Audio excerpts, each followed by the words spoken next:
शांति। आज हम मीठे बाबा के 5 मई 2024 के मीठे महावाक्य सुनेंगे। ये प्यारे बाप दादा के अव्यक्त रूप से चले हुए महावाक्यों का रिवाइज्ड कोर्स है। आज की मुरली की ओरिजिनल डेट है 15 नवंबर 1999 और बाबा की मुरली का सार है बाप समान बनने का सहज पुरुषार्थ, आज्ञाकारी बनो। हमारा लक्ष्य क्या है कि हम बच्चे बाप समान बने और बाप समान बनने के लिए बाबा कहते सबसे सहज पुरुषार्थ आज्ञाकारी बनो। बाबा ने जो हमें आज्ञा दी है तन मन धन समय श्वास संबंध के प्रति, उन सब आज्ञाओं का पालन करने से हम बाप समान स्थिति में पहुंच जाएंगे। आज बाप दादा अपने होली हंस मंडली को देख रहे हैं। आज बाबा हमें किस स्वमान में स्थित कर रहे? हम हैं होली हंस मंडली। हर एक बच्चा होली हंस है। होली हंस की विशेषता क्या होती? होली हंस में परख शक्ति होती। जैसे हंस में मोती और कंकड़ को अलग करने की ताकत होती, ऐसे हम होली हंसों में गुण अवगुण का परख, अच्छे बुरे की समझ होती। हम समर्थ और व्यर्थ को अलग कर पाते, समर्थ को धारण करते, व्यर्थ को छोड़ते। तो बाबा कहते सदा मन में ज्ञान रत्नों का मनन करते रहते हो। और जैसे हंस जो है वो मोती चुगते हैं, ऐसे हमारे भी अंदर ज्ञान रत्नों का मनन चलता रहता है। होली हंस का काम ही है व्यर्थ के कंकड़ छोड़ना और ज्ञान रत्नों का मनन करना। इस दुनिया में चारों तरफ क्या है? व्यर्थ, विस्तार और विकार। वो है कंकड़। उन कंकड़ को छोड़ना और ज्ञान रत्नों को चुनकर मनन करना, ये हम होली हंसों की विशेषता है। इस संसार में रहते भी कंकड़ छोड़ ज्ञान रत्नों के मनन में बिजी रहते। एक एक रत्न कितना अमूल्य है ना। और दुनिया सारी दुनिया आज हर एक का मन बुद्धि बिजी है। किस चीज़ में? कंकड़ों के मनन में, जो दुनिया की व्यर्थ की बातें हैं। आज आप देखो व्यर्थ बात को, विकारी बात को इतने रोचक ढंग से प्रेजेंट करते हैं कि उसमें मन बुद्धि बिजी रहती है और उस आधार से क्या हो रहा? सारी दुनिया का समय संकल्प वेस्ट हो रहा है। और बाबा कहते हम बच्चे जो बाबा के दिए हुए ज्ञान रतन हैं, उनका मन बुद्धि से मनन करते हैं।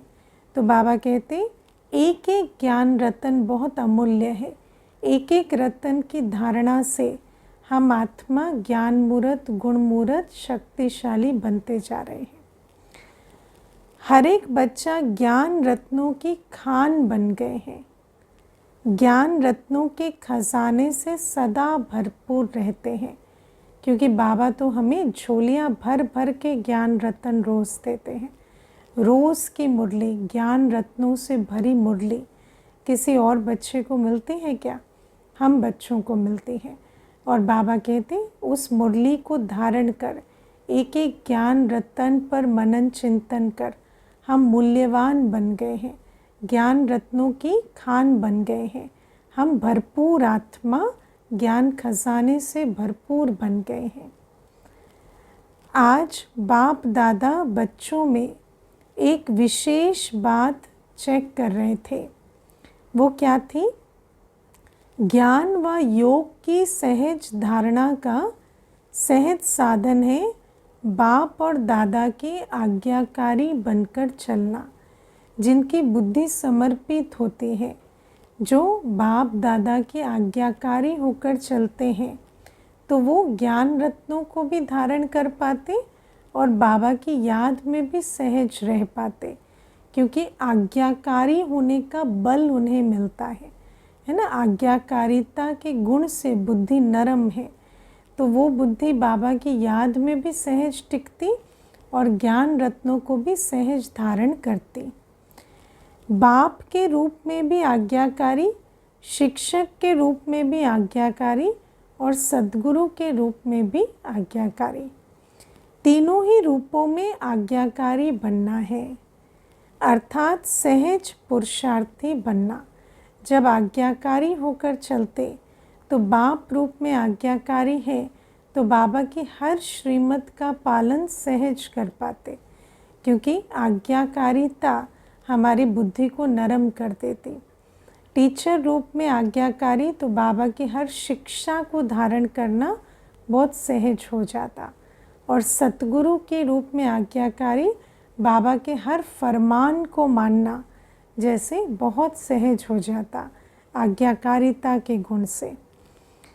तो बाबा कहते कि ये सहज पुरुषार्थी बनाता है, क्योंकि तीनों ही रूपों से बच्चों को आज्ञा मिलती है। बाबा एक बाबा तीनों ही रूपों से हमें आज्ञा देते हैं, और हर आज्ञा का स्वरूप बनने के लिए हम बच्चों को आज्ञाकारिता का गुण चाहिए, है ना। अपने अंदर आज चेक करना कितने आज्ञाकारी हैं हम, क्योंकि आज्ञाकारिता भी एक गुण है ना, जो माया के प्रभाव में आने से मर्ज हो जाता है। तो जब हम बाबा के पास आते हैं तो जैसे जैसे हम पवित्र बनते हैं, तो पवित्रता के आधार से आज्ञाकारी कितने बने हैं वो भी हमें विचार करना है। अमृत वेले से लेकर रात तक हर समय हर कर्तव्य की आज्ञा मिली हुई है ना। बाप के रूप में बाबा हर समय हर कर्तव्य की हमें आज्ञा देते हैं। जैसे लौकिक पिता भी होते हैं ना, तो हमें उठना बैठना खाना पीना सब सिखाते हैं, पहनना चलना। तो ऐसे पारलौकिक बाबा और अलौकिक ब्रह्मा बाबा, बाप दादा ने दोनों ने मिलकर हमें सुबह से लेकर रात तक किस प्रकार से किस विधि से चलना है उसके लिए आज्ञा या डायरेक्शंस दिए हुए हैं। आज्ञा के प्रमाण चलते रहें तो किसी भी प्रकार की मेहनत व मुश्किल अनुभव नहीं होगी, क्योंकि हर आज्ञा की पालन में बल भरा हुआ है। बाबा कहते ना, जैसे एक एक ज्ञान रतन जो है उसकी अपनी वैल्यू है, वो आत्मा को वैल्यूएबल बनाते हैं। ऐसे बाबा की एक एक आज्ञा, बाबा जो हमें डिसिप्लिन सिखाते हैं, कायदे सिखाते हैं, सुबह से लेकर रात तक, उस हर कायदे में फ़ायदा समाया हुआ है। जब हम उन कायदों पर चलते हैं, जब उन आज्ञाओं का पालन करते हैं, तो हमारे अंदर बहुत शक्ति भरती है।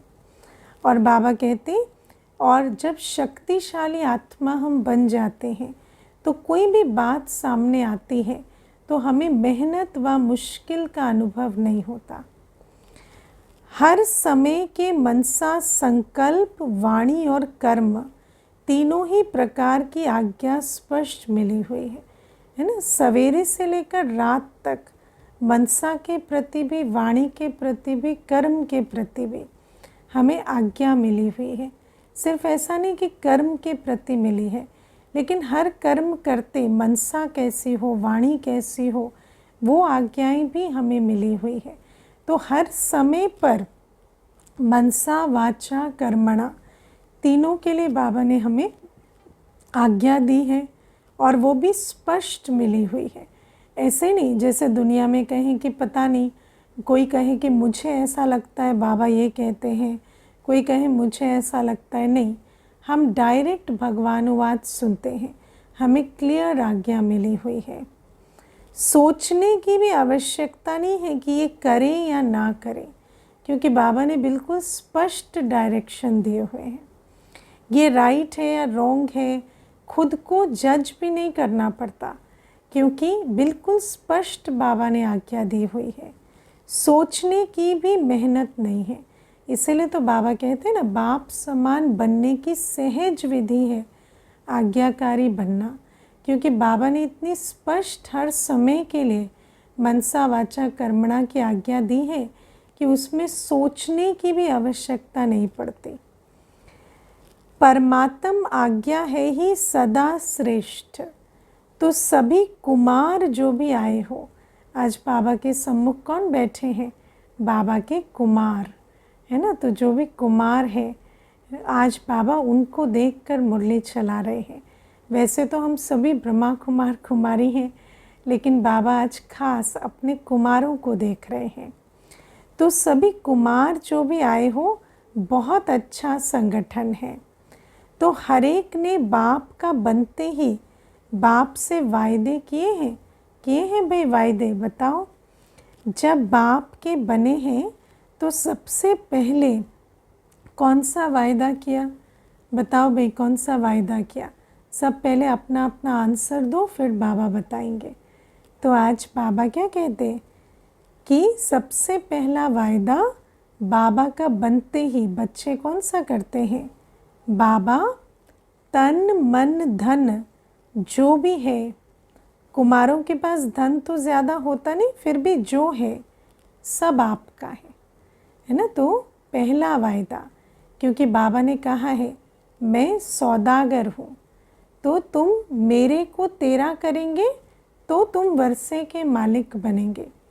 तो बाबा का बनते ही पहला वायदा, बाबा तन मन धन जो कुछ है वो आपका है। ये वायदा किया है। तन भी, मन भी, धन भी और संबंध भी सब आपसे हैं। ये भी वायदा पक्का किया कि सिर्फ तन मन धन नहीं, लेकिन सर्व संबंधों का भी जो संबंध है वो बाबा से है। ऐसा नहीं कि तन मन धन बाबा का और संबंध बहुतों से। जब तन मन धन संबंध सब आपका है तो मेरा क्या रहा, है ना। तो पहले तो इसी को मेरा मेरा करते फिरते थे, तो अब जब यही बाबा को सौंप दिया तो मेरा तो ख़त्म हो गया। तो फिर मेरा एक क्या रहा? मेरा एक बाबा। फिर कुछ मेरापन है, होता ही क्या है ना। हर एक के पास है क्या? तन मन धन और जन, वो सब बाप के हवाले कर लिया। प्रवृत्ति वालों ने किया है। किस प्रवृत्ति वाले? प्रवृत्ति माना जो गृहस्थ व्यवहार में रहते हैं, वो क्या सोच कर बैठे? बाबा तो आज कुमारों को कह रहे हैं, हमें तो कह नहीं रहे, ऐसा प्रवृत्ति। लेकिन बाबा कहते ये हर एक बच्चे का वायदा है, कुमारों का वायदा नहीं है, सिर्फ हर एक का वायदा है कि बाबा तन मन धन और संबंध सब आपके। तो बाबा कहते कि प्रवृत्ति वालों ने किया है ये वायदा, और मधुबन वालों ने किया है कि सोचते हैं हमारा तो वायदा है ही, कई इस प्रकार से भी चलता कर देते हैं। लेकिन बाबा कहते नहीं, प्रॉपर चेक करो। भल मधुबन निवासी बन गए, लेकिन क्या तन मन धन और सर्व संबंध बाबा को सौंपे? पक्का है ना। जब मन भी बाप का हुआ, मेरा मन तो नहीं है ना, या मन मेरा है? हाँ, तन धन संबंध बाबा के और मन मेरा, ऐसा मेरा समझकर यूज़ करना है। अब आप देखो, दुनिया में भी कहते हैं अमानत में ख़यानत नहीं होती, तो ख़यानत किस में होती है? जो मेरा है।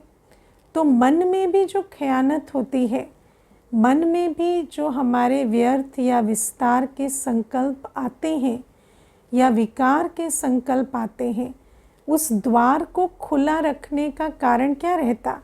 कि अभी भी समझते मन मेरा है। अगर ये समझे कि मन बाबा का है, तो फिर एकदम नो एंट्री का बोर्ड लग जाएगा व्यर्थ विकारों को। तो बाबा कहते मन को भी मेरा समझकर यूज़ करते हैं। जब मन बाप को दे दिया तो ये भी आपके पास अमानत है, और अमानत में कभी ख़यानत नहीं होती। फिर युद्ध किस में करते हो? जब मेरा है ही नहीं तो युद्ध की तो कोई बात ही नहीं है ना। जो बाप का है, तो जब मन के लिए बाबा ने जो अलाउ ही नहीं किया, वो तो आ ही नहीं सकता, तो युद्ध की तो कोई बात ही नहीं। मेरा मन परेशान है, मेरे मन में व्यर्थ संकल्प आते हैं, मेरा मन विचलित होता है।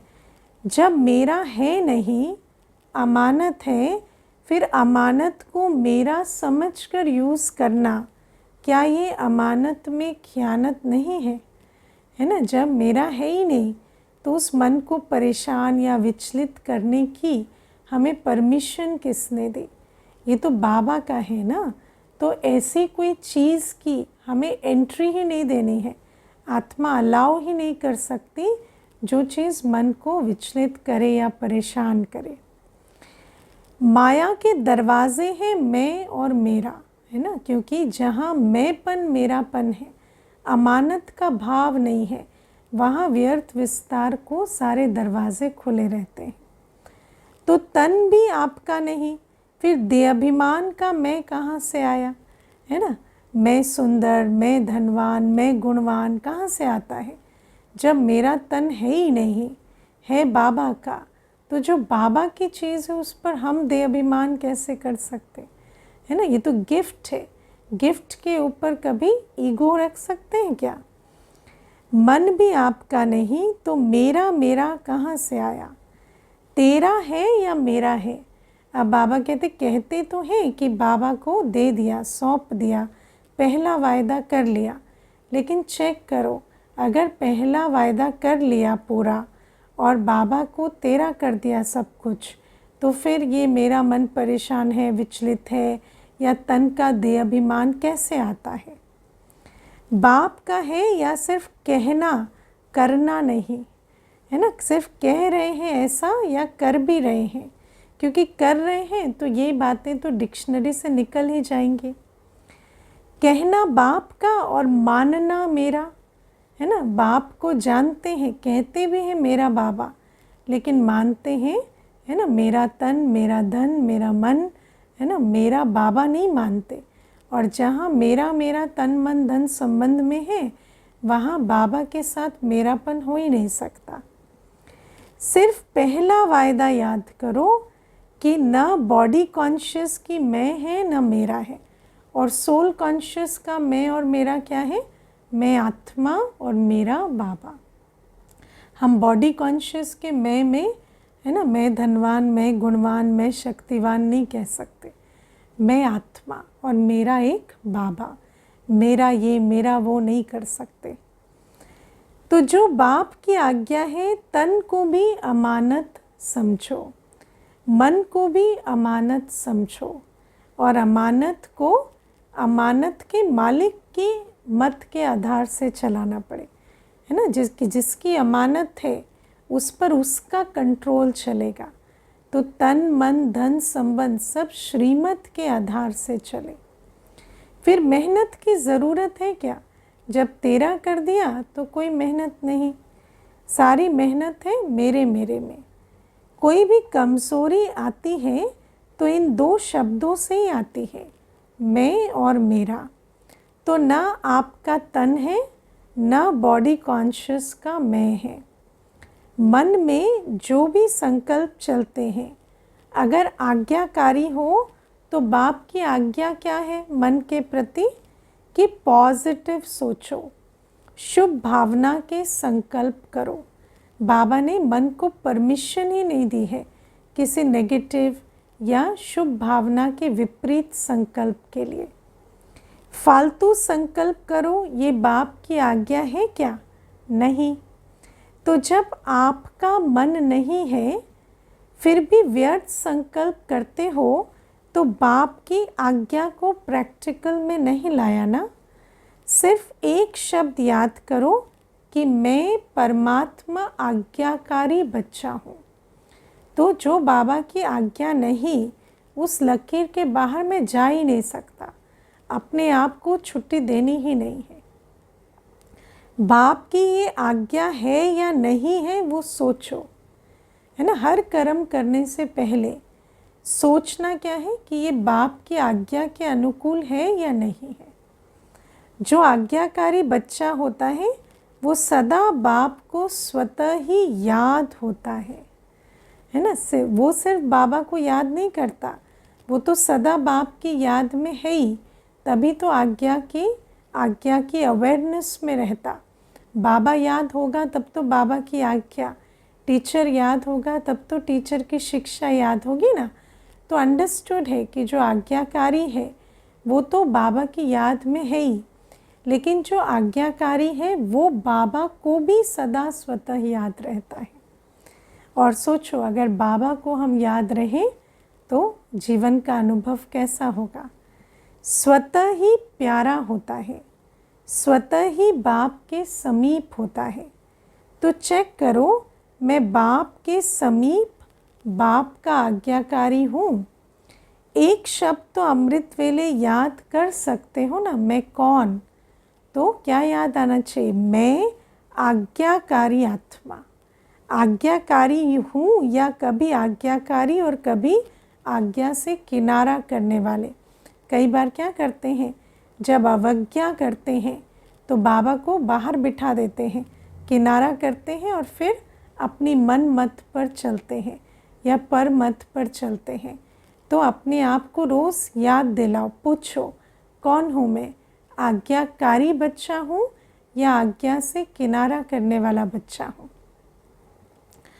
बाप दादा सदा कहते हैं कि किसी भी रूप में अगर एक बाबा का संबंध भी याद रहे, है ना, बाप याद रहे, टीचर याद रहे, सतगुरु याद रहे, दिल से निकले बाबा, चाहे किसी भी संबंध से, तो समीपता का अनुभव करेंगे।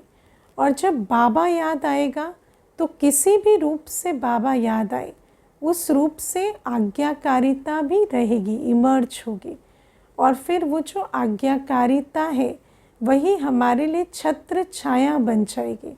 आज्ञाकारी बच्चा जैसे छत्र छाया में रहता है, और वो जो छत्र छाया है उसमें हमारी प्रोटेक्शन होती है। हमें बाबा के समीपता का, बाबा के साथ का अनुभव होने लगता है। तो मंत्र मुआफिक नहीं कहो बाबा बाबा, वो राम राम कहते हैं, आप बाबा बाबा कहते हो, लेकिन वो जैसे दिल से नहीं, अर्थ सहित नहीं कहते, ऐसे हमारे दिल से ना निकले। हम संबंध के अनुभव से दिल से बाबा कहें, लेकिन दिल से निकले बाबा। हर कर्म करने के पहले चेक करो कि अगर बाबा है वो और मैं बच्चा हूँ, तो बच्चे का गुण क्या होना चाहिए, आज्ञाकारी। बच्चा और आज्ञाकारी ना हो तो उसको सपूत कहेंगे। तो बाबा कहते सपूत आज्ञाकारी बच्चा बनकर चले तो बाबा की दुआएं, बाबा की दिल की समीपता, बाबा की याद का अनुभव सदा अनुभव होता रहे। हर कर्म करने के पहले चेक करो कि मन के लिए, तन के लिए या धन के लिए बाबा की आज्ञा क्या है। कुमारों के पास चाहे थोड़ा भी धन है, कितना भी थोड़ा सा धन है,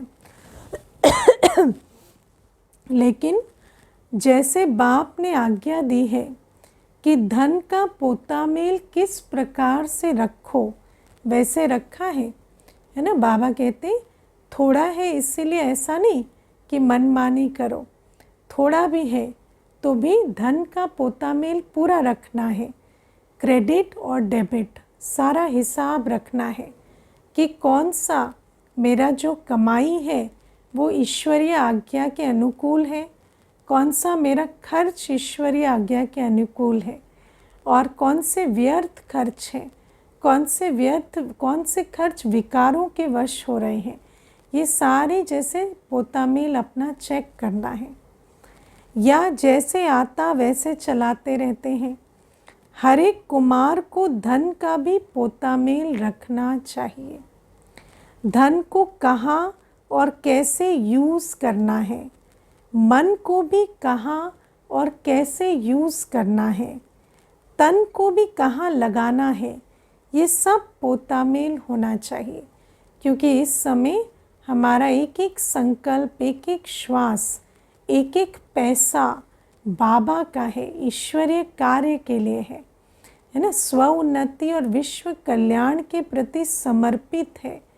तो ऐसी अमानत में हम ख़यानत नहीं कर सकते, तो पोतामेल रखना है। तब बाबा कहते आप दादियाँ जब धारणा की क्लास कराती हैं तो समझाती हैं ना कि धन को कैसे यूज़ करो, है ना। सबको पता है धन को कैसे यूज़ करना है। तो धन का एक हिस्सा यज्ञ सेवा में जाए, एक हिस्सा स्व के प्रति, एक हिस्सा भविष्य की सेविंग्स के प्रति, है ना। तो धन के भी हिस्से इस प्रकार से हो। तो बाबा कहते ये भी हमें समझ होनी चाहिए कि धन को कैसे यूज़ करना है। क्या पोता मेल रखो, कुमारों को पता है पोता मेल कैसे रखना है, कहाँ लगाना है, ये मालूम है। थोड़े हाथ उठा रहे हैं, नए नए भी हैं, इन्हों को मालूम नहीं है। तो बाबा कहते इन्हों को समझाओ कि कैसे तन मन धन का पोता मेल रखना है।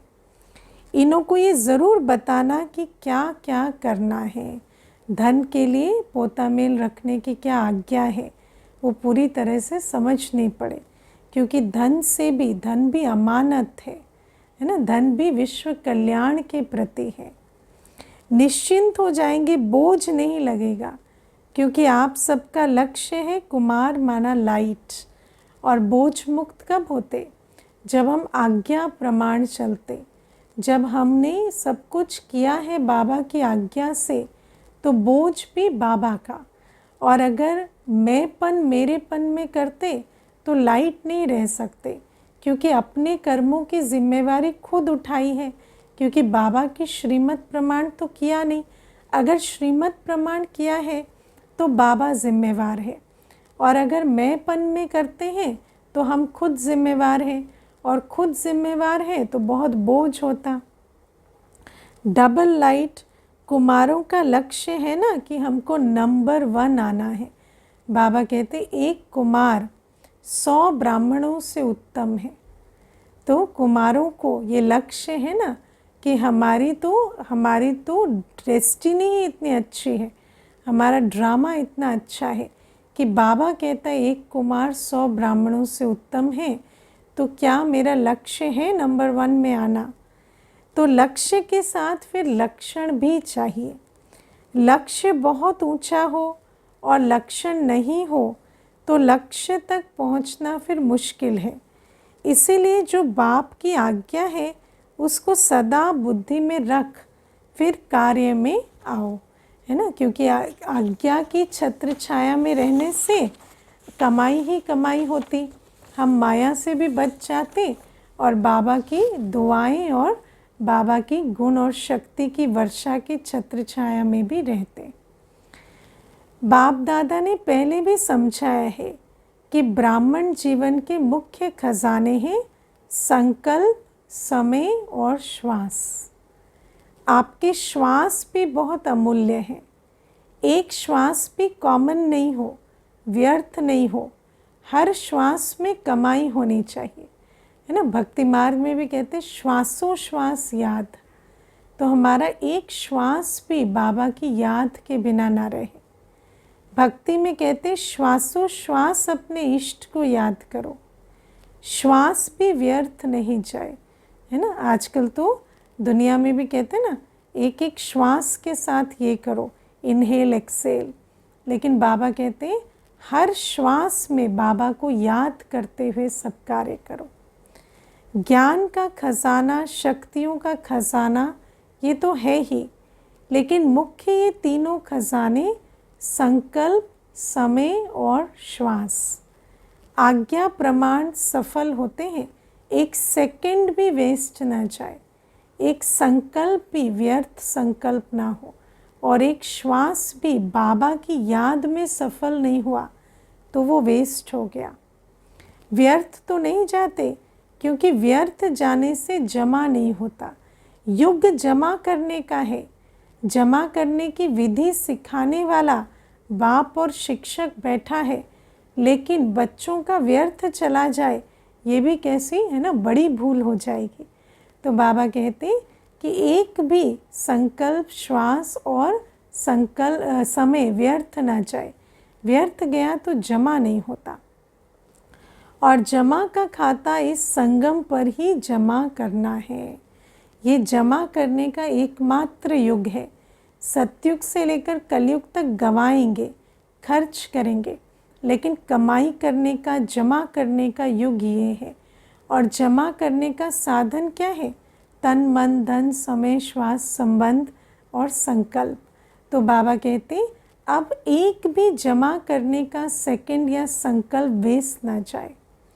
चाहे सतयुग त्रेता में श्रेष्ठ पद प्राप्त करना है, चाहे द्वापर कलयुग में पूज्य पद पाना है, लेकिन दोनों का जमा इस संगम पर ही करना है।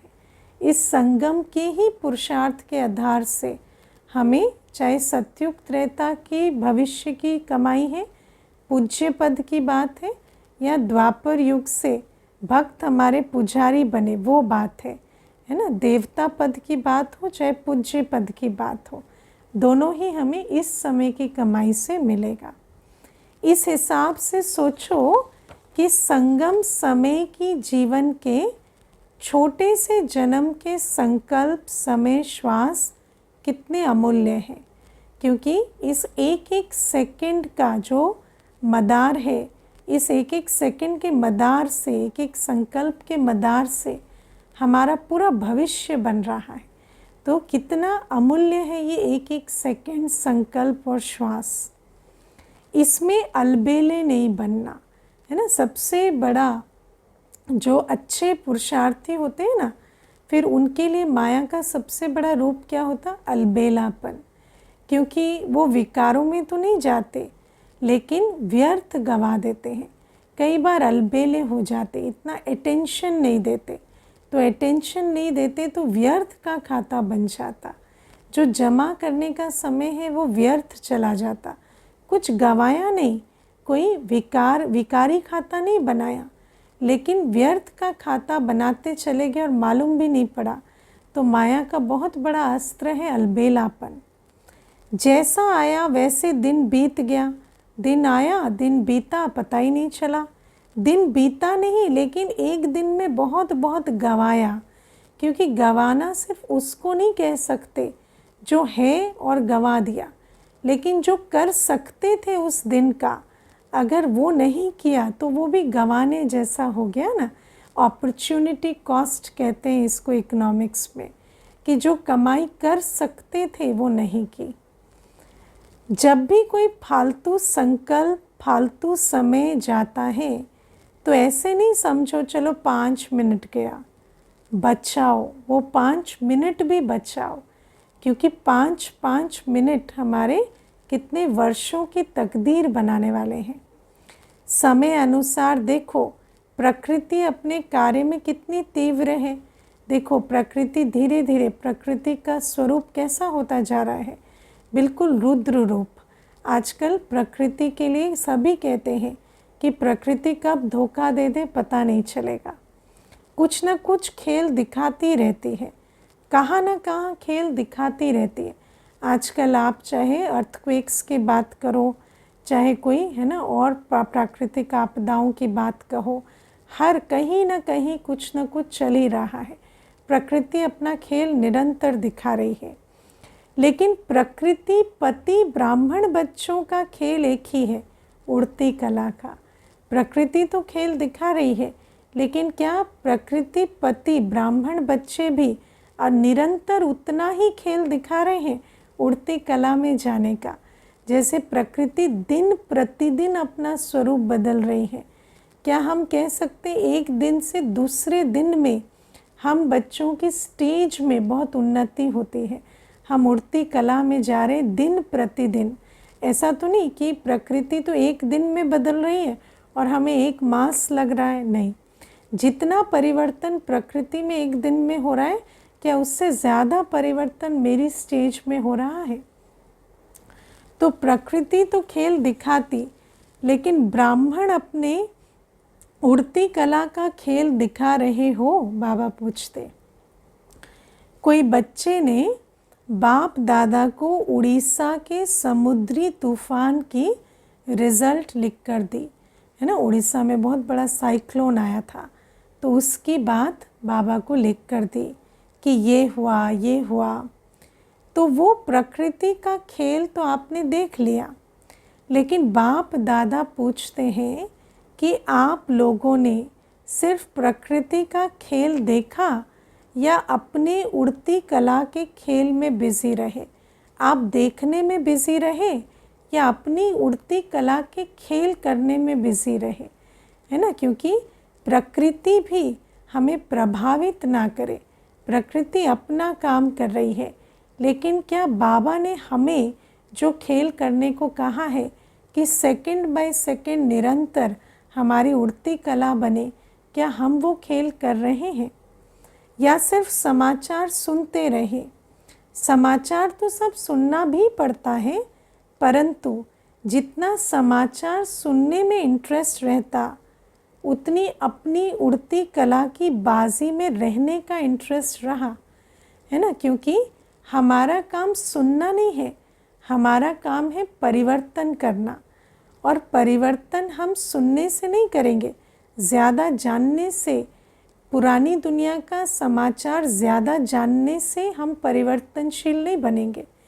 लेकिन जब हम बाबा की श्रीमत प्रमाण चल अपनी उड़ती कला की स्टेज बनाएंगे तो हम प्रकृति को भी परिवर्तन करने के निमित्त बनेंगे। तो बाबा कहते कि कई बच्चे गुप्त योगी भी हैं। ऐसे गुप्त योगी बच्चों को बाप दादा की मदद भी बहुत मिली है और ऐसे बच्चे स्वयं भी अचल और साक्षी रहे और वायुमंडल में भी समय पर सहयोग दिया। तो बाबा कहते प्रकृति उस खेल के बीच भी जो बच्चे बाबा की श्रीमत प्रमाण, चाहे दुनिया उनको ना भी जाने, पर अच्छे योगी बच्चे रहे हैं, उन्होंने अपनी अवस्था भी साक्षीपन की जैसे मेंटेन की उस समय, और बाबा की भी उनको बहुत मदद मिली और उन्होंने वायुमंडल को भी बहुत सहयोग दिया। क्योंकि जैसी अपनी अवस्था होती, अपनी अवस्था अचल अडोल की है, तो वायुमंडल में भी हर एक को स्थिरता का दान दे सकेंगे। तो बाबा कहते जैसे स्थूल सहयोग देने वाले, चाहे गवर्नमेंट चाहे आसपास के लोग सहयोग देने के लिए तैयार हो जाते हैं ना। देखो पुरानी दुनिया की पतित आत्माएं भी जब कोई बड़ी बात हो जाती है तो इकट्ठी हो जाती हैं और जो सहयोग उन्हें देना आता है, स्थूल सहयोग भोजन का, कपड़ों का, वो देने के लिए वो आगे आते हैं। तो बाबा कहते हम तो सच्चे सहयोगी हैं। क्या ऐसी प्राकृतिक आपदाओं के समय पर हम अपना सहयोग उन दुख में ग्रस्त अशांत आत्माओं को देते हैं? शांति का सहयोग, शक्ति का सहयोग, स्नेह का सहयोग क्या हमारी तरफ से जाता है? तो बाबा कहते ऐसे ब्राह्मण आत्माओं ने भी अपना सहयोग शक्ति, शांति देने का, सुख देने का, जो ईश्वरीय श्रेष्ठ कार्य है, क्या वो किया?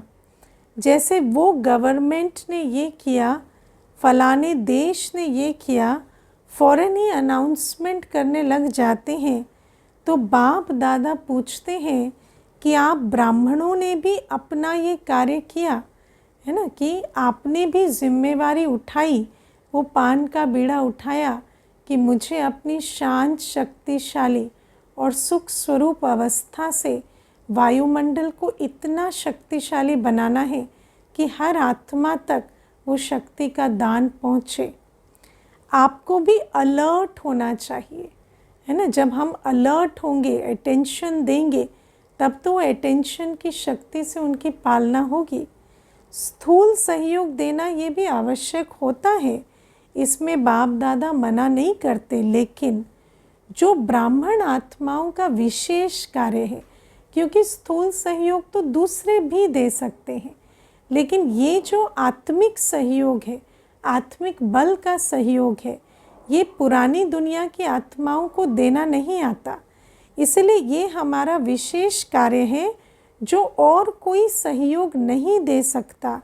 ऐसा सहयोग अलर्ट होके आपने दिया, ऐसे कैजुअल होके नहीं, अलर्ट होके, अटेंशन देके क्या हमने सहयोग दिया क्या हमने तय किया कि इतने घंटे का योगी अवस्था का हम दान देंगे, हर आत्मा को अपनी स्थिति बनाएंगे और फिर दातापन की अवस्था में बैठ सुख शांति शक्ति का सहयोग दे, ऐसा अलर्ट होकर प्रोग्राम बना कर दिया, देना है ना। या सिर्फ उन्हों को वस्त्र चाहिए, अनाज चाहिए, लेकिन पहले तो मन में शांति चाहिए, सामना करने की शक्ति चाहिए। तो स्थूल के साथ सूक्ष्म सहयोग ब्राह्मण ही दे सकते हैं और कोई दे नहीं सकता। तो ये कुछ भी नहीं है, ये तो रिहर्सल है। फिर बाबा कहते एक प्रकृति की हलचल की सीन होती है, ये तो रिहर्सल है। अभी तो धीरे धीरे पांचों प्रकृति के तत्व, और वो भी एक ही बार में अनेक स्थानों पर जैसे तांडव करेंगे। रियल तो आने वाला है, उसकी रिहर्सल आपको भी बाप या समय करा रहा है। तो जो शक्तियाँ, जो खजाने आपके पास है, उसको समय पर यूज़ करना आता है ना, क्योंकि खजाने बाबा ने दिए तो हैं, पर उनको समय पर कार्य में लगाएं, तब तो वो खजाने बढ़े, है ना। जैसे बाबा ने कहा कि तन मन धन समय श्वास संबंध सफल करने से खजाने बढ़ते हैं, व्यर्थ गंवाने से नहीं, इनको श्रीमत पर सफल करने से जमा होते हैं। ऐसे बाबा ने जो हमें खजाने दिए हैं, गुण का, ज्ञान का, शक्ति का, उनको जब हम समय पर कार्य में लगाएं, जिसको चाहिए उसको स्वरूप से सहयोग दें, तब जाकर ये खजाने भी हमारे अंदर भरपूर होते जाते हैं। कुमार क्या करेंगे? शक्तियाँ जमा हैं, शक्ति जमा है, क्योंकि किसी को दान देने से खजाने बढ़ेंगे, लेकिन दान देंगे तो वो चीज़ ना जो अपने अंदर धारण होगी। तो पहले चेक करना है बाबा से जो खजाने मिलते हैं वो हमारे अंदर जमा हैं, है ना। क्योंकि एक तो लेते हैं खजाने, क्योंकि बाबा से खजाने लेने के लिए भी बाबा से बुद्धि योग जोड़ना पड़े, बाबा की मुरली सुनकर मनन करना पड़े। तो अगर किया है तो जमा होगा। यूज़ करना आता है, फिर उस स्वरूप में स्थित होकर अन्य को सहयोग कैसे दें, वो कला भी आनी चाहिए। हाथ तो बहुत अच्छा उठाते हैं, अभी प्रैक्टिकल में दिखाना, है ना, कि अशांत वायुमंडल में शांत स्वरूप रहकर अनेकों को शांति का दान कैसे देते हैं, वो प्रैक्टिकल में आना चाहिए। साक्षी होकर देखना भी है, सुनना भी है और सहयोग देना भी है ना। उधर से भी बहुत सारी हलचल की चीज़ें होंगी, उनको साक्षी होकर देखें भी, सुने भी, उनके प्रभाव में नहीं आना और फिर उन पर बाबा का प्रभाव डालना, ये दोनों कार्य करने हैं। प्रभावित ना होने के लिए भी शक्ति चाहिए और फिर सहयोग देने के लिए भी शक्ति चाहिए। आखिरी रियल जब पाठ बजेगा, उसमें साक्षी और निर्भय होकर देखें भी और पाठ भी बजावे, है ना। और अगर इन रिहर्सल्स में इशारा ले लेंगे और अपनी अवस्था को बनाते चले जाएंगे, तो अंत के समय पर साक्षी भी रहकर अनअफेक्टेड रहेंगे और अपना सहयोग देने का पाठ भी बजा सकेंगे। कौन सा पाठ? दाता के बच्चे दाता बनकर जो आत्माओं को चाहिए वो देते रहें। तो मास्टर दाता है ना, स्टॉक जमा करो, जितना स्टॉक अपने पास होगा उतना ही दाता बन सकेंगे, क्योंकि जो चीज़ अपने पास नहीं है वो तो दे ही नहीं सकते। और स्टॉक जमा करने के लिए जो ज्ञान योग धारणा सेवा की विधि बाबा ने बताई है, उसको निरंतर बुद्धि में रखना पड़े। अंत तक अपने लिए ही जमा करते रहेंगे तो दाता नहीं बन सकेंगे। अपने लिए जमा करते हैं तो थोड़ा जमा करते हैं, जब बुद्धि में रहता कि हमें तो विश्व कल्याण अर्थ भी जमा करना है, तब ज़्यादा जमा करते। क्योंकि कई बच्चे हद की बुद्धि में रहते तो सोचते हैं बस अपने लिए जमा करें, लेकिन अपने लिए तो कम जमा होगा और जब समझेंगे कि मुझे तो मास्टर दाता का पाठ बजाना है तो ज़्यादा जमा करेंगे। तो बाबा कहते अनेक जन्म जो श्रेष्ठ पद पाना है वो प्राप्त नहीं कर सकते हैं, क्योंकि जब जमा ही नहीं किया, दाता बनकर किसी को सुख ही नहीं दिया, तो राज्य किस पर करेंगे। इसलिए एक बात तो अपने पास स्टॉक जमा करो, और वो भी बेहद की दृष्टि से कि मुझे सर्व आत्माओं के कल्याण के लिए इनफ स्टॉक जमा करना है। शुभ भावना श्रेष्ठ कामना का भंडार सदा भरपूर हो। इतनी शुभ भावना श्रेष्ठ कामना का भंडार हो कि चारों तरफ की हलचल के बीच भी हम शुभ भावना श्रेष्ठ कामना से भरपूर रह सकें। दूसरा, जो विशेष शक्तियाँ हैं वो शक्तियाँ जिस समय जिसको चाहिए वो दे सको। कैसे देते हैं? उसका स्वरूप बनकर। किसी को सहयोग देने के लिए खुद सहयोग की शक्ति का स्वरूप बनना पड़े, है ना। किसी को कहें कि आपको सहयोगी बनना चाहिए, तो उसके अंदर सहयोग की शक्ति नहीं आएगी, लेकिन खुद सहयोगी बने तो उनके अंदर भी सहयोग की शक्ति जागृत होगी। अभी समय अनुसार सिर्फ अपने पुरुषार्थ में संकल्प और समय दो, है ना। अभी ऐसे हद की बुद्धि से पुरुषार्थ नहीं करो, सिर्फ अपने बारे में सोचकर नहीं, लेकिन बेहद के कार्य को बुद्धि में रखकर अवस्था बनाने में संकल्प और समय लगाओ। साथ साथ दाता बन विश्व को भी सहयोग दो। अपना पुरुषार्थ तो सुनाया ना, अमृत वेले ये ही सोचो कि मैं आज्ञाकारी बच्चा हूँ, मैं आज्ञाकारी बच्चा हूँ। बाबा की आज्ञा की लकीर के अंदर मेरा तन मन धन संबंध सब चलना चाहिए। हर कर्म के लिए आज्ञा मिली हुई है। उठने की आज्ञा क्या है? 3:30 बजे उठना। सोने की आज्ञा क्या है? 10 तो बस, है ना। वो भी चार्ट देकर बाबा को याद करके सोना। उठते ही बाबा की याद में बैठना। तो हमारा उठना सोना आज्ञा के विहीन ना हो, है ना, अवज्ञा का रूप ना ले ले। खाने की आज्ञा, क्या खाना है, कैसे बनाना है, किस विधि से खाना है, हर आज्ञा का पालन। कर्म योगी बनने की आज्ञा, ऐसा कोई कर्म ना हो जो बाबा की याद में ना हो, गुण स्वरूप ज्ञान स्वरूप होकर ना करे। तो बाबा कहते हर कर्म की आज्ञा मिली हुई है। आज्ञाकारी बनना यही बाप समान बनना है। बस श्रीमत पर चलना है, ना मनमत ना परमत। क्योंकि मनमत भी जिसे हम कहते हैं वो है क्या? परमत ही। जब बहुत समय तक परमत पर चलते हैं तो धीरे धीरे जो आवाज़ बाहर से आ रही थी वो अंदर से आने लगती है, और हम समझते ये तो मेरे दिल की आवाज़ है, लेकिन दिल की नहीं, वो तो माया की आवाज़ है। तो एडिशन नहीं हो, है ना। ऐसा नहीं श्रीमत में मनमत मिक्स कर दें थोड़ी। कभी मनमत पर कभी परमत पर चलेंगे तो फिर मेहनत करनी पड़ेगी, क्योंकि जब हम मनमत परमत पर चलते तो फिर जो खाता है वो व्यर्थ का बनता जाता, और जितना व्यर्थ का बोझ पड़ेगा तो मेहनत और ज़्यादा लगेगी। बस श्रीमत पर चलना। सहज नहीं होगा, क्योंकि मनमत परमत उड़ने नहीं देगी। मनमत परमत बोझ वाली है, और बोझ फिर उड़ने नहीं देगा। श्रीमत डबल लाइट बनाती है।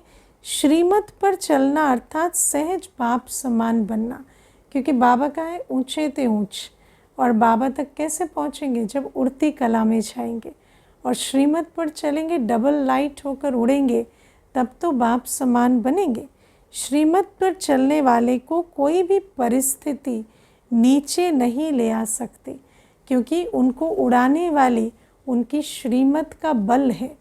तो वो बल इतना पावरफुल है कि कैसी भी कोई बात आ जाए नीचे की, वो नीचे खींच नहीं सकती। तो श्रीमत पर चलना आता है, आज्ञाकारी बनकर चलना आता है। अच्छा, तो कुमार अभी क्या करेंगे? निमंत्रण मिला, स्पेशल खातरी हुई कुमारों की। देखो कितने लाडले हो गए हो, है ना, कि बाबा विशेष निमंत्रण देकर खातरी भी कर रहे हैं। तो अभी आगे क्या करेंगे? रेस्पॉन्ड देंगे या वहाँ गए तो वहाँ के, यहाँ आए तो यहाँ के, हाँ यहाँ आए तो यहाँ खातिरी, वहाँ गए तो जो वहाँ है उससे खातिरी कराने लगे, ऐसे तो नहीं है ना। यहाँ जो खातिरी ली उसका रिस्पॉन्स देना पड़े, है ना। बाबा इतना प्यार पालना दे रहे हैं तो जब वापस जाते हैं तो उस प्यार पालना का रिस्पॉन्स देना है। ऐसे नहीं यहाँ भी खातिरी करा रहे हैं फिर वहाँ गए तो वहाँ खातिरी कराने लगे। यहाँ तो बहुत मज़े में हो, माया के वार से बचे हुए हो। ऐसा कोई है जिसको यहाँ मधुबन में भी माया आई हो? ऐसा कोई है जिसको मधुबन में भी मेहनत करनी पड़ती हो? नहीं, सेफ हो, अच्छा है ना। मधुबन में तो जैसे सेफ्टी का किला है, तो वहाँ न माया है न मेहनत है। ऐसा लगता है जैसे सहज ज्ञानी सहज योगी। ब्राह्मण जीवन मधुबन में कितनी सहज लगती है। बाप दादा भी खुश होते हैं। समय आएगा जब यूथ ग्रुप पर गवर्नमेंट का भी अटेंशन जाएगा, लेकिन तब जाएगा जब आप विघ्न विनाशक बन जाओ, है ना। जब जो हमारी रूहानी सेना है हमारे अंदर सहज विक्रमाजीत मायाजीत बनने की स्थिति दिखाई दे, ऐसा लगे कि पवित्रता की दिव्यता की जीवन ये सहज जी रहे हैं। जब ऐसा स्वरूप बनेगा, अभी भी लगता है कि यहाँ मेहनत होती है, इतनी स्ट्रगल होती है, लेकिन जब विघ्न विनाशक बन जाए, जब ऐसी झलक फलक नज़र आए, तब जाकर गवर्नमेंट की भी नज़र जाएगी। तो बाबा कहते विघ्न विनाशक किसका नाम है ना। विघ्न विनाशक गणेश को कहते ना भक्ति में। तो गणेश किसका प्रतीक है? कुमारों का, है ना। क्योंकि कुमार जो है, गणेश भी कुमार था ना, शिव बाबा की संतान कुमार। और विघ्न विनाशक, तो ऐसे विघ्न विनाशक स्वरूप में स्थित होना है। आप लोगों का है ना, विघ्नों की हिम्मत नहीं। जो कोई कुमार का सामना करे तब कहेंगे विघ्न विनाशक। विघ्न की हार भले हो लेकिन वार नहीं करे, है ना। विघ्न की हार भले हो लेकिन वार नहीं करे। विघ्न विनाशक बनने की हिम्मत है? या वहाँ जाकर पत्र लिखेंगे दादी बहुत अच्छा था लेकिन पता नहीं क्या हो गया, ऐसे तो नहीं लिखेंगे ना। यही खुशखबरी लिखो, ओके वेरी गुड, विघ्न विनाशक है। बाबा बस यही समाचार सुनना चाहते हैं, है ना। कारणों की बाबा लिस्ट नहीं सुनना चाहते, है ना। कमज़ोरियों की लिस्ट नहीं। बाबा बच्चों की क्या अवस्था देखना चाहते? कौन सा पत्र बाबा चाहते? ओके का पत्र। बस एक अक्षर लिखो, ज़्यादा लंबा पत्र नहीं, ओके। और बाबा ने ओके का भी अर्थ समझाया है। ओ माना परमधाम और के माना किंगडम। तो पर हम मुक्ति, जीवन मुक्ति के लिए रेडी हैं। अच्छा, मधुबन की भी विशेषता बाप दादा के पास पहुंच गई है। मधुबन वालों ने अपने चार्ट भेजे हैं, बाप दादा के पास पहुंचे हैं। बाप दादा सभी बच्चों को आज्ञा मानने वाले आज्ञाकारी बच्चों की नज़र से देखते हैं, है ना। बाबा सदा बच्चों को कैसे देखते हैं? मेरा आज्ञाकारी बच्चा, इसी दृष्टि से देखते हैं। विशेष कार्य मिला और एवर रेडी बन किया है, इसकी विशेष मुबारक दे रहे हैं। अच्छा, हर एक ने अपना स्पष्ट लिखा है। तो दादी से कहते हैं चार्ट स्पष्ट दिया है ना, तो दादी से बाबा कहते हैं आप भी रिज़ल्ट देखकर क्लास कराना। अपनी अवस्था का चार्ट अच्छा लिखा है। बाप दादा तो मुबारक दे ही रहे हैं। सच्चे दिल पर सच्चा साहेब राज़ी होता है।